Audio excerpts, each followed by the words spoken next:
Good morning guys, আমি পায়েল আর আমি থাকি কলকাতায় ছোট্ট কিছু। তোমরা কেমন আছো? আমিও ভালোই আছো। আমি আজকে আর একটু বেশি ভালো হয়ে গেছি গাইস, বাড়ি যাচ্ছি। এখন আমি ব্রাশ করবো, দেন একটু ব্রেকফাস্ট করবো, ট্রেন ধরতে যাবো। মাঝে মাঝে আমি কালকে রাতে পুরো প্যাকিং করে নিয়েছি। সো গাইস দেখো, আমি এখন রেডি হয়ে গেছি বাড়ি যাওয়ার জন্য। গাইস আমি একা যাচ্ছি না, আমার রুমমেটসরাও যাচ্ছে।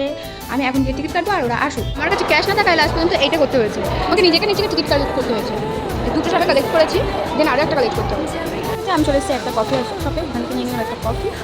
আমি এখন বসে পড়েছি ট্রেনে, আর জানার সিট ধরে বসেছি গাইস, না হলে তো আমার অবস্থা এমনিতেই খারাপ হয়ে যায়। ট্রেনে জার্নি করতে করতে তারপর আরও খারাপ হয়ে যাবে। এখনই আমার চোখ মুখ ভুলে গেছে, বাড়িতে যাই না কী হবে। বাই তবে আমি এখন ট্রেনে বসে গেছি, আর এই আমার দুই রুমমেটসের জন্য আমি সিটও রেখে দিয়েছি। তো ট্রেনে উঠতে না উঠতে আমরা নিয়ে নিচ্ছি এক বাটি করে ঘুগনি। পরে আবার দিয়ে দিলাম পাপড়। বাড়িতে এসে এখন খেতে বসছি। এই আছে আলু সিদ্ধ, আলু ভাজা, ভাত, শাক, আর এদিকে দেখো ঘুগনি, আর এখানে আছে আলু আর ফুলকপির তরকারি।